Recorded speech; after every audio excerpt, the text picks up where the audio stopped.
So this is going to be a blue wing olive, just a traditional blue wing olive pattern. I'm going to start my thread a couple of eye lengths back from the eye of the hook, just to give myself some space there to finish off the fly. I'm using a sheer 14-aught, size 14, regular shaft length hook in the vise.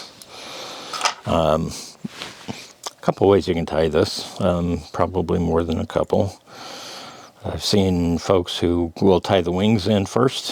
In this case, I'm going to actually tie the tails in first. It's just the way I prefer to tie it. For tail, I'm going to go to a Coq de Leon white. I just love the firmness of the fibers on the Coq de Leon. I'm going to measure for length, about the length of the shaft of the hook. I don't mind these tails to go a little bit longer. So I'll do what I always do, which is try to take 1 or 2 fairly loose wraps, let my thread go. That secures this to the hook, but it also gives me a chance to kind of survey and decide whether those tails are long enough or not. And in this case, I'm good with that. So I can go ahead and crank down. I'm going to take my thread forward a little bit, not too far, because I still need to tie in some wings here, and I don't want to get too much bulk up at the front. But I also don't want those tails to slide on me. So I'll just hold those fibers straight up now and reach in with my scissors. We'll clip that off. Well, once that's clipped off, I'm just going to clean that up just a little bit, and then I'm going to move back to the back. And the key here for me is to keep those fibers on the top of the shank of the hook. And I do that if my tail fibers are long enough, I can just hold them with my fingers and hold them kind of straight up in the air, and that will just help make sure that they stay on top. I don't want them spinning on me. I don't want them around the sides or the bottom of the hook. I want them right on the top of the hook. So I'm just going to tie back to about where the barb of the hook would be. In this case, I'm using a barbless hook, so there's no barb there.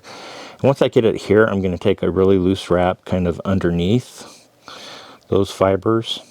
So it's going just over the bend of the hook here. And then I can pull my thread towards the eye and pull it. Don't pull it too tight. If you're using nano silk, you can crank it down really, really tight. But what that's going to do is it's going to help prop those tails up where we want them. Now I'm going to move my thread forward, and I'm going to tie in my the wings on this fly. I'm just going to use a white rooster saddle feather, actually feathers, looking really messy and just about like that. But what I do is I prepare them by stripping both of them so that they're about the same length, and you can just see one of them there. And what I'll do is I'll now work on getting those aligned with one another as best as I can. And once I have them somewhat in alignment, we're hoping they're going to look, something about like that. And I've stripped the fibers below that off just so that I have a little bit less bulk. So now that I've got that done, I should be able to come right in here, and with those two held together, I'm just going to take a couple of firm wraps here. Again, not wanting to build up too much bulk. I'll take that back just a little bit, and I can then come in, even though these are all messy, I can use these ends for tailing fibers. I'm just going to go ahead and clip those off. So we've got our wings in place. I'm going to move my thread back forward to where those wings are going to be, and I'm going to pull them straight up and backwards. And I'm going to take some wraps, what we call kind of jam wraps, right underneath of them, and what that's going to do is help them stand straight up for us.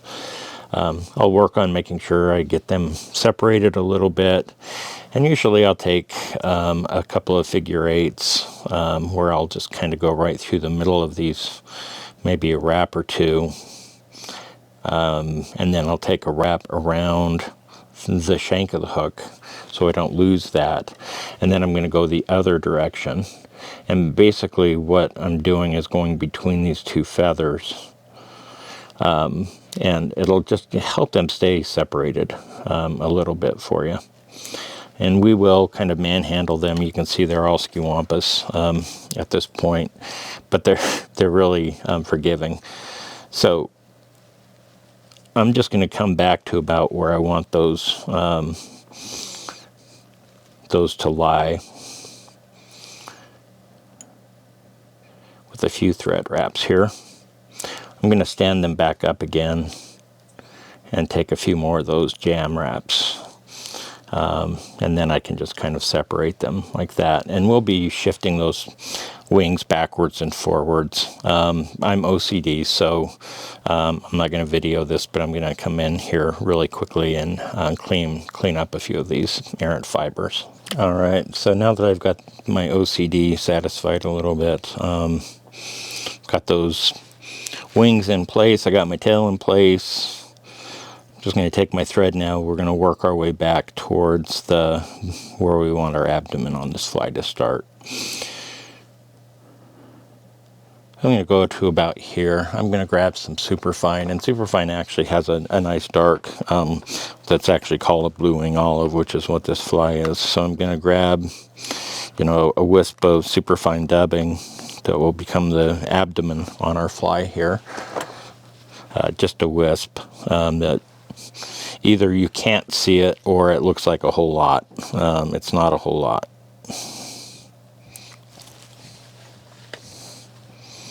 And I will just finger dub that right onto my thread here.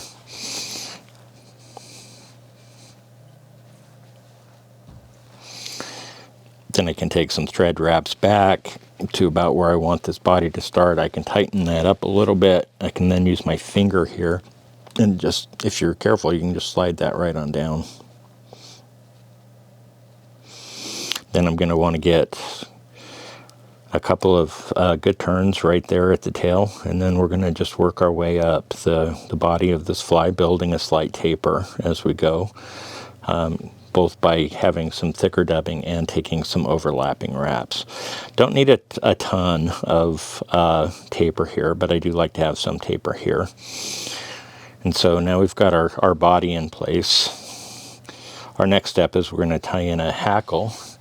It's a blue wing olive, which I've said like 90 times, but I've already got a done hackle feather appropriately sized. This is about a size 14, and I've already stripped the fibers off the shaft for my tie-in point. I'm going to tie this in with a shiny side facing me. And I want to be somewhat intentional here, just because where I tie this in is where that tackle is going to start. So it's kind of important to me anyway to ensure that I get those first couple of wraps right where I want that hackle to start. From there, I've worked up. You can see my stem is sticking over the eye of my hook. I can just grab my scissors now and clip this to make sure that it's at least behind the eye. Take a few more thread wraps here, and then I'm going to take some thread wraps back.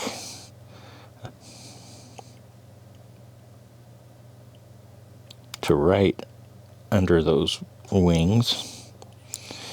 Looks like I've got a fiber that just wants to be picked off by me. It knows that I like to do that. So then I'll take some wraps back towards this hackle that we've just tied in. And we're going to reach back and grab a little bit more of our blue wing olive, dark olive colored dubbing. And we're going to use that to kind of dub a little bit of a thorax here. And cover up some of the thread wraps that we've made up to this point. So I'm just going to dub that on just like I did for the abdomen. Making sure that I start this dubbing about where I want that thorax to start. And this is where you can, believe it or not, you can actually do a little bit more manhandling of these wings. So I'll just take these two wings and I'll pull them backwards to allow me to get a couple of wraps in front as well. So we've got ourselves a good thorax going. I can move those wings back forward. I'm going to be moving these wings around, especially as I'm doing the hackle on this. I'm going to want them facing a little bit more forward as I take my first wraps behind, but then I'm going to pull them back. From here, I'm going to go ahead and grab the hackle that we tied in earlier. I'm going to hold that in my hackle pliers just because that allows me to hold it straight up much better than I can any other way. Again, you're not going to want to put too much tension, but I am going to bring this forward through the middle of the wings and kind of crimp that stem down a little bit before I take my first wraps. I'm going to go ahead and we'll take probably 2 or 3 wraps, one right in front of the other, up to the base of the back of the wings here. So probably one more wrap after that one. Just like that. And from there, I'm actually going to stroke these wings back a little bit so I can take my next wrap in front of those wings. And I'll just take a turn or two again, one right in front of the other, moving up towards the eye. And that's going to be plenty for me right there. Take my thread off of my bobbin cradle. And with that hackle still face straight up, I'm going to go ahead and throw my thread over the top of the stem to lock this in place. So I'll just take a couple of thread wraps here, and you'll notice that I end up wiggling my thread a little bit. And what that does is it works it through those fibers a little bit and just helps you so you don't trap quite as many. You'll always, well, I always will catch some. Then I'm going to pull that feather backwards, that hackle fiber, do the same wiggling kind of motion here to try to loosen up any of those fibers that might be getting trapped. And we'll just take a wrap or two on the front side of this.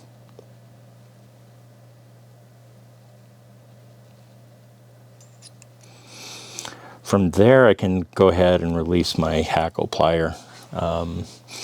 Got my thread there, or my hackle there. My thread is up at the eye. I'm going to give myself a little bit of extra thread length.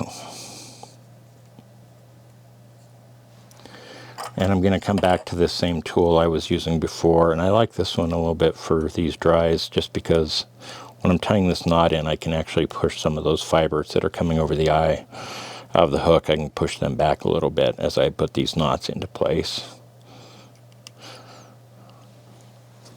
So I'm not going to cut off yet, but I can now come in and I can clip this hackle fiber off, and I'm going to want to clip the stem off as close to where it touches the shank of the hook as I possibly can.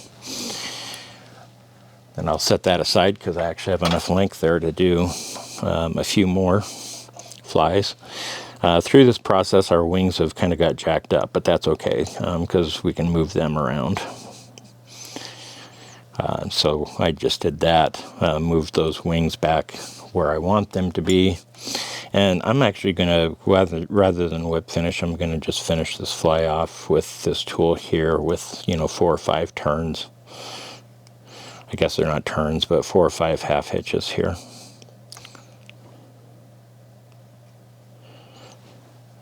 Just like that. And I can move that out of the way. I can now clip off my thread. I have more fibers than I want poking backwards, so as usual with my OCD, we're going to pause for a second. I'm going to use some tweezers and I'm going to pluck some of those out to where it looks like I want, and then we'll be right back. Okay, so there we have it. Just your basic BWO blue wing olive pattern. This is another one of those visually challenged flies that I like to use, like the bleached elk hair, because I can see it, the bleached elk hair in the water. With this one, it's, you know, the white wing and the dun, very light colored hackle also make it fairly easy to see on the water. Usually I'll tie this a little bit smaller. This is a 14. I'll tie them down 16, 18, 20. If I get any much smaller than that, I just can't tie it on my tippet when I'm out on the river. So give it a shot.